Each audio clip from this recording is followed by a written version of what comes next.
and welcome to this Divine Partnership Coaching video. I'm going to do this video about, I think it's going to be a when comics attack video, and I'm going to talk about what you can do when someone in your life is constantly bringing up old business. And this can also be your divine partner in a karmic cycle. Like, they can be acting karmic, which can be toxic, but can also just be them acting in their pain body. It tends to come out as toxicity. But here's the thing: if we have someone in our lives doing that with us, they are reflecting some part in us that needs to work on self-forgiveness. And there's an incredible power in it, but it is also very healing. And typically, when we're faced with somebody who is doing that, it's often because they need to learn self-forgiveness too. And when you have somebody who is deflecting, let's say working on, like, say you're co-parenting, and you're either your karmic or your divine partner is constantly deflecting, having a healthy, emotionally secure, accountable, and authentic co-parenting relationship with you, and the tactic that they're using is to constantly bring up old business and things that you may have done in the past that were not appropriate or were hurtful. And even I'm not referring to it just being the first time. Like, if you have not been accountable for what you did, then be accountable. Own it. Apologize for it appropriately. Don't be like, I'm sorry, you're upset for that. That's often what a karmic will do. They won't actually apologize for it, but they'll give you something that sounds like an apology so that you'll shut up, and that they don't actually have to face what's going on. Whereas it's important that if you have injured somebody in the impact of your behaviors, whether you intended to or not, own it. Go back and face it. But if you have done that, and typically, a good person does, a healthy person already has done that and has already looked at their own behavior and made the appropriate changes. And if you've already done that, then typically a response from a kind person is, what can I do to help to earn your forgiveness? What can I do to earn your forgiveness? But that's actually, it's not going to work, for one thing, with somebody who's in karmic energy, and for two, it can be very codependent.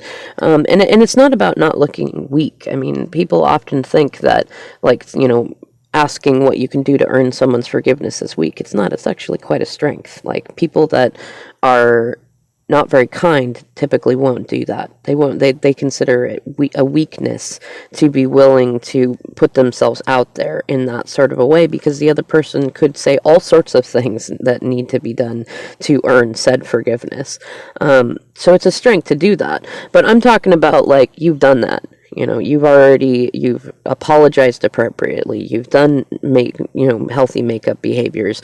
You've already asked what you can do to earn forgiveness about said thing, and it's still not happening. And, or say this is somebody that you're with, that you're in a relationship with, like you're in a relationship with a karmic, and anytime that you try to get them to be accountable for something, say they're supposed to do all the cooking and cleaning and they're not doing that, or they they gave themselves off to you as being a very happy, easygoing person in the beginning, and now they're nothing but complaints and vitriol and venomousness. They just spit venom all the time about themselves and you and everybody, and you just want to share some feedback about, like, hey, this isn't a comfortable situation. It's not good for me. It's not, it feels impossible to deal with you, and I want to know what we can do to face that. And they just don't want to face it. Like, it's not even necessarily about thinking it's right or wrong. It's simply, a lot of people in karmic energy will jump right into feeling like you're judging them.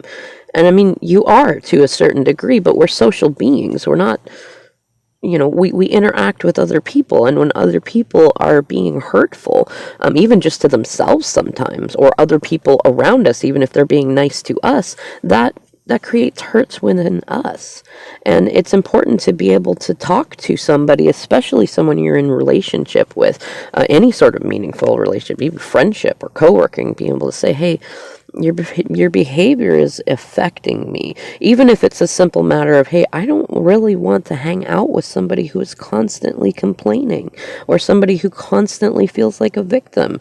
Like you may be good in other ways, but that is really hard. It drags me down into a lower vibration, and I recognize that I need to own that for myself. But in order for me to own that for myself, I either have to have boundaries that say, I'm not going to hang out with you when you're being like that. And if you are like that all the time, and you're not willing to acknowledge it and find a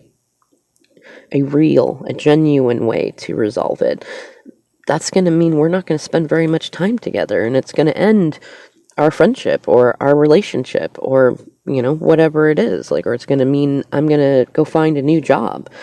And that can be difficult to say to somebody. But the funny thing is that we often,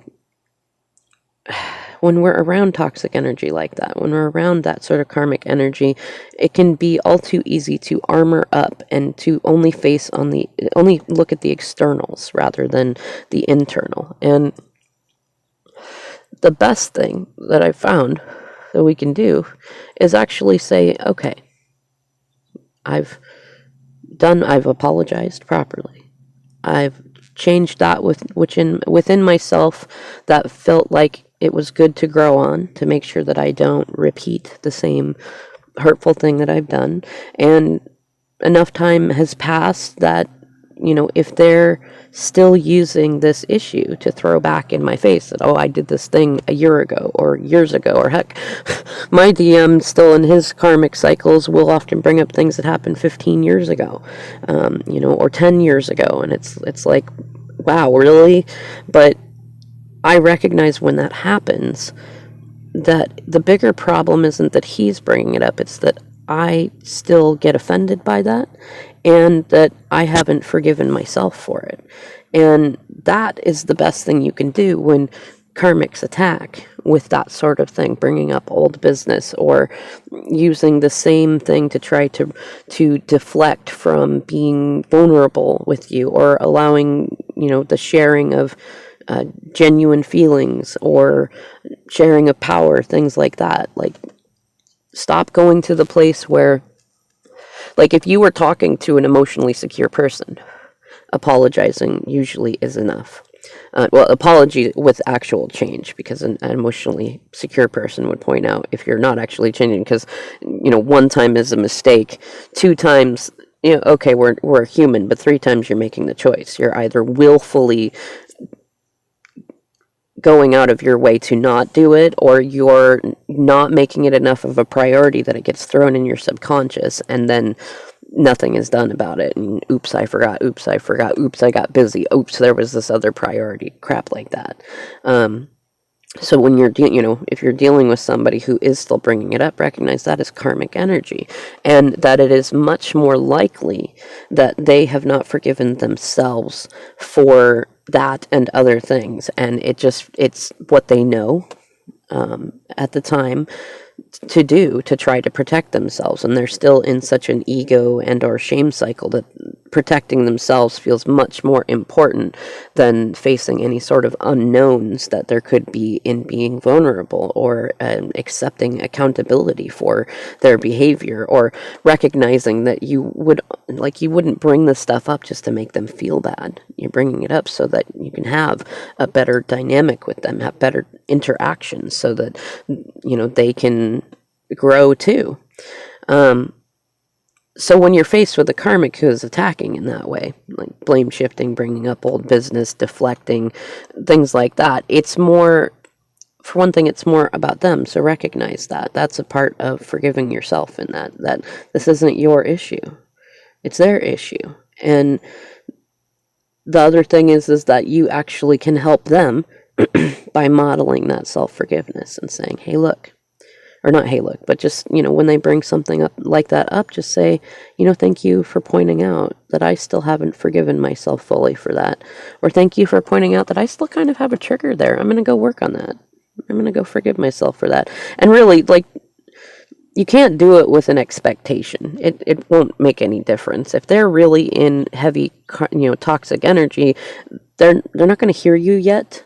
But it will be such a different response, no matter what, that they are going to think about that response. It's going to be a contrast to anyone else around them who's contributing to them staying in karmic energy. And that's going to provide, modeling for them that they probably never got in childhood and never got with adult relationships or friendships. And that's going to help them in a number of ways. If they are your karmic, then when your cycle with them is done, they're going to take that with them into future relationships and be able to end the cycle where they feel like they're going to be constantly judged. And it's going to allow them to learn self-forgiveness and self-referencing, and that they don't need to be validated or to have someone else confirm their forgiveness for them in order to feel that forgiveness and to let it go. And if this is your divine partner, you're going to help them learn that same thing. And if they're with a karmic third party, then actually you're helping to provide a new kind of contrast. And if they're really in it deep, they're going to want to go more towards what you are offering in terms of being a model of self-forgiveness and how to end toxic cycles, because anybody else would get defensive and would argue with them or be like, hey, it's not fair that you're still holding me accountable for this stuff when you're not being accountable for that stuff. And then the cycle kicks back up. And the funny thing is by doing this, whether whether it's a small step or a huge step, you actually affect the collective consciousness, because when one person starts to change and they change in a positive way, that creates a positive experience for another where there was only negative experiences, then they see how to do that with someone else, and they do that with other people, and then those people see how to do that, and you start to see kind of a cool domino effect that happens, and that starts to really change the world. So, I mean, a lot of these when karmics attack videos are kind of meant with that purpose, to be able to not just change yourself. Well, it's like change the world through changing yourself, and not changing yourself to try to be what other people want, but changing yourself to be who you want to be, and to be